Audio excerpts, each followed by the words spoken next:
Chapter 3. The problem. I confess at these words a shudder passed through me.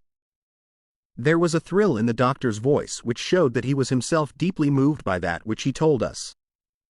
Holmes leaned forward in his excitement, and his eyes had the hard, dry glitter which shot from them when he was keenly interested.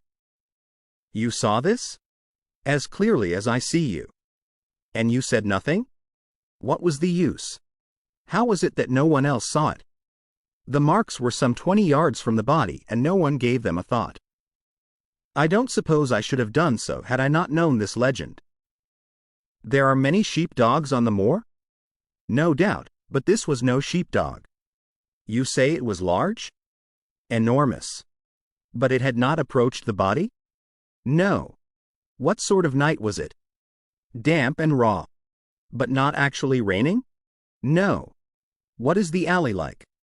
"There are 2 lines of old yew hedge, 12 feet high and impenetrable. The walk in the center is about 8 feet across." "Is there anything between the hedges and the walk?" "Yes, there is a strip of grass about 6 feet broad on either side." "I understand that the yew hedge is penetrated at one point by a gate?" "Yes, the wicket gate which leads on to the moor." "Is there any other opening?" "None." "So that to reach the yew alley one either has to come down it from the house or else to enter it by the moor gate?" "There is an exit through a summer house at the far end." "Had Sir Charles reached this?" "No, he lay about 50 yards from it." "Now, tell me, Dr. Mortimer, and this is important, the marks which you saw were on the path and not on the grass?" "No marks could show on the grass." "Were they on the same side of the path as the moor gate?" "Yes, they were on the edge of the path on the same side as the moor gate." "You interest me exceedingly. Another point. Was the wicket gate closed?" "Closed and padlocked." "How high was it?" "About 4 feet high." "Then anyone could have got over it?" "Yes." "And what marks did you see by the wicket gate?" "None in particular." "Good heaven! Did no one examine?" "Yes, I examined myself." "And found nothing?" "It was all very confused." "Sir Charles had evidently stood there for 5 or 10 minutes." "How do you know that?" "Because the ash had twice dropped from his cigar." "Excellent! This is a colleague, Watson, after our own heart." "But the marks?" "He had left his own marks all over that small patch of gravel." "I could discern no others." Sherlock Holmes struck his hand against his knee with an impatient gesture. "If I had only been there!" he cried. "It is evidently a case of extraordinary interest, and one which presented immense opportunities to the scientific expert. That gravel page upon which I might have read so much has been long ere this smudged by the rain and defaced by the clogs of curious peasants. Oh, Dr. Mortimer, to think that you should not have called me in. You have indeed much to answer for. I could not call you in, Mr. Holmes, without disclosing these facts to the world, and I have already given my reasons for not wishing to do so. Besides, why do you hesitate? There is a realm in which the most acute and most experienced of detectives is helpless." "You mean that the thing is supernatural?" "I did not positively say so." "No, but you evidently think it." "Since the tragedy, Mr. Holmes, there have come to my ears several incidents which are hard to reconcile with the settled order of nature." "For example?" "I find that before the terrible event occurred several people had seen a creature upon the moor which corresponds with this Baskerville demon, and which could not possibly be any animal known to science. They all agreed that it was a huge creature, luminous, ghastly, and spectral. I have cross-examined these men, one of them a hard-headed countryman, one a farrier, and one a moorland farmer, who all tell the same story of this dreadful apparition, exactly corresponding to the hellhound of the legend. I assure you that there is a reign of terror in the district, and that it is a hardy man who will cross the moor at night." "And you, a trained man of science, believe it to be supernatural?" "I do not know what to believe." Holmes shrugged his shoulders. "I have hitherto confined my investigations to this world," said he. "In a modest way I have combated evil, but to take on the father of evil himself would, perhaps, be too ambitious a task.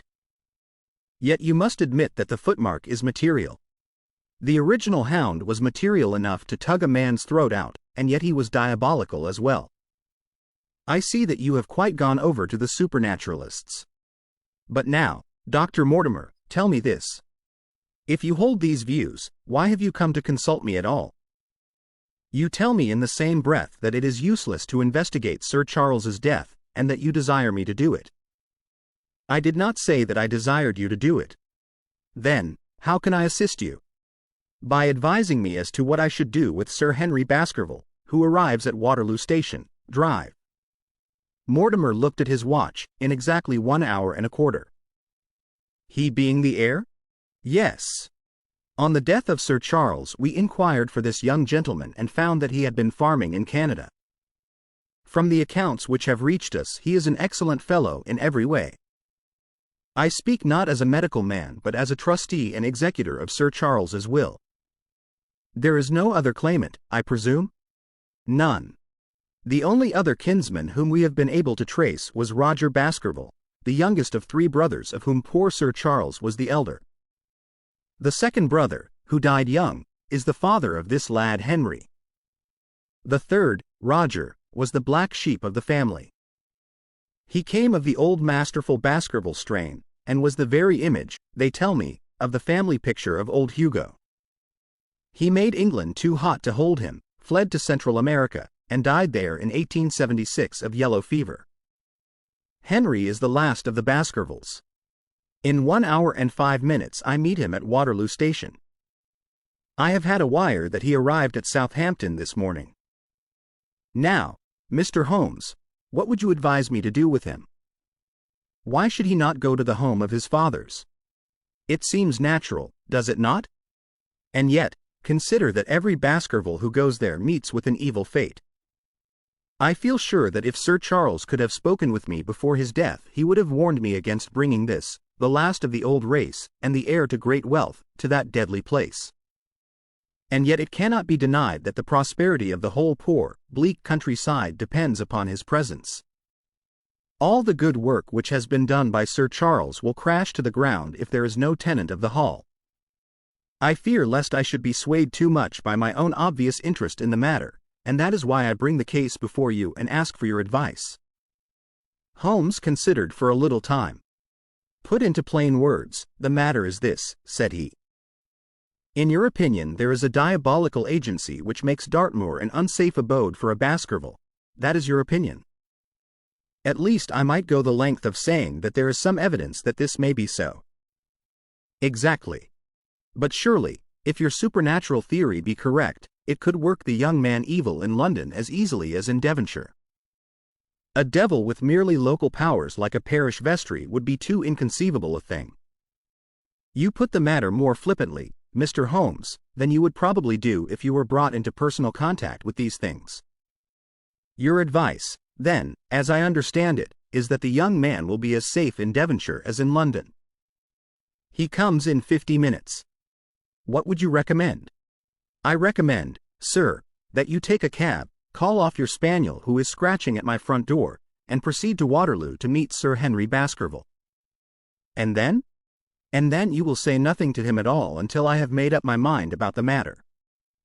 How long will it take you to make up your mind? 24 hours. At 10 o'clock tomorrow, Dr. Mortimer, I will be much obliged to you if you will call upon me here, and it will be of help to me in my plans for the future if you will bring Sir Henry Baskerville with you. I will do so, Mr. Holmes. He scribbled the appointment on his shirt cuff and hurried off in his strange, peering, absent-minded fashion.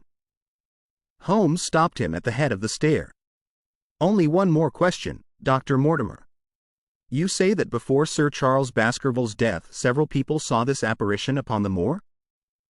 3 people did. Did any see it after? I have not heard of any. Thank you. Good morning. Holmes returned to his seat with that quiet look of inward satisfaction which meant that he had a congenial task before him. Going out, Watson? Unless I can help you. No, my dear fellow, it is at the hour of action that I turn to you for aid. But this is splendid, really unique from some points of view. When you pass Bradley's, would you ask him to send up a pound of the strongest shag tobacco? Thank you. It would be as well if you could make it convenient not to return before evening. Then I should be very glad to compare impressions as to this most interesting problem which has been submitted to us this morning. I knew that seclusion and solitude were very necessary for my friend in those hours of intense mental concentration during which he weighed every particle of evidence, constructed alternative theories, balanced one against the other, and made up his mind as to which points were essential and which immaterial. I therefore spent the day at my club and did not return to Baker Street until evening. It was nearly 9 o'clock when I found myself in the sitting room once more. My first impression as I opened the door was that a fire had broken out, for the room was so filled with smoke that the light of the lamp upon the table was blurred by it. As I entered, however, my fears were set at rest, for it was the acrid fumes of strong coarse tobacco which took me by the throat and set me coughing. Through the haze I had a vague vision of Holmes in his dressing gown coiled up in an armchair with his black clay pipe between his lips. Several rolls of paper lay around him. "Caught cold, Watson?" said he. "No, it's this poisonous atmosphere. I suppose it is pretty thick, now that you mention it." "Thick? It is intolerable. Open the window, then. You have been at your club all day, I perceive." "My dear Holmes. Am I right?" "Certainly, but how?" He laughed at my bewildered expression. "There is a delightful freshness about you, Watson, which makes it a pleasure to exercise any small powers which I possess at your expense. A gentleman goes forth on a showery and miry day. He returns immaculate in the evening with the gloss still on his hat and his boots. He has been a fixture therefore all day. He is not a man with intimate friends. Where, then, could he have been? Is it not obvious? Well, it is rather obvious. The world is full of obvious things which nobody by any chance ever observes. Where do you think that I have been? A fixture also. On the contrary, I have been to Devonshire. In spirit? Exactly. My body has remained in this armchair and has, I regret to observe, consumed in my absence 2 large pots of coffee and an incredible amount of tobacco. After you left, I sent down to Stamford's for the ordnance map of this portion of the moor, and my spirit has hovered over it all day. I flatter myself that I could find my way about. A large-scale map, I presume? Very large. He unrolled one section and held it over his knee. Here you have the particular district which concerns us. That is Baskerville Hall in the middle. With a wood round it? Exactly. I fancy the yew alley, though not marked under that name, must stretch along this line, with the moor, as you perceive, upon the right of it. This small clump of buildings here is the hamlet of Grimpen, where our friend Dr. Mortimer has his headquarters. Within a radius of 5 miles there are, as you see, only a very few scattered dwellings. Here is Laughter Hall, which was mentioned in the narrative. There is a house indicated here which may be the residence of the naturalist. Stapleton, if I remember right, was his name. Here are 2 moorland farmhouses, High Tor and Foulmire. Then 14 miles away the great convict prison of Princetown. Between and around these scattered points extends the desolate, lifeless moor. This, then, is the stage upon which tragedy has been played, and upon which we may help to play it again. It must be a wild place. Yes, the setting is a worthy one. If the devil did desire to have a hand in the affairs of men, then you are yourself inclining to the supernatural explanation. The devil's agents may be of flesh and blood, may they not? There are 2 questions waiting for us at the outset. The one is whether any crime has been committed at all. The second is, what is the crime and how was it committed? Of course, if Dr. Mortimer's surmise should be correct, and we are dealing with forces outside the ordinary laws of nature, there is an end of our investigation. But we are bound to exhaust all other hypotheses before falling back upon this one. I think we'll shut that window again, if you don't mind. It is a singular thing, but I find that a concentrated atmosphere helps a concentration of thought. I have not pushed it to the length of getting into a box to think, but that is the logical outcome of my convictions. Have you turned the case over in your mind? Yes, I have thought a good deal of it in the course of the day. What do you make of it? It is very bewildering. It has certainly a character of its own. There are points of distinction about it. That change in the footprints, for example. What do you make of that? Mortimer said that the man had walked on tiptoe down that portion of the alley. He only repeated what some fool had said at the inquest. Why should a man walk on tiptoe down the alley? What then? He was running, Watson. Running desperately, running for his life, running until he burst his heart and fell dead upon his face. Running from what? There lies our problem. There are indications that the man was crazed with fear before ever he began to run. How can you say that? I am presuming that the cause of his fears came to him across the moor. If that were so, and it seems most probable, only a man who had lost his wits would have run from the house instead of towards it. If the gypsy's evidence may be taken as true, he ran with cries for help in the direction where help was least likely to be. Then, again, whom was he waiting for that night, and why was he waiting for him in the yew alley rather than in his own house? You think that he was waiting for someone? The man was elderly and infirm. We can understand his taking an evening stroll, but the ground was damp and the night inclement. Is it natural that he should stand for 5 or 10 minutes, as Dr. Mortimer, with more practical sense than I should have given him credit for, deduced from the cigar ash? But he went out every evening. I think it unlikely that he waited at the moor gate every evening. On the contrary, the evidence is that he avoided the moor. That night he waited there. It was the night before he made his departure for London. The thing takes shape, Watson.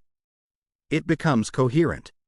Might I ask you to hand me my violin, and we will postpone all further thought upon this business until we have had the advantage of meeting Dr. Mortimer and Sir Henry Baskerville in the morning.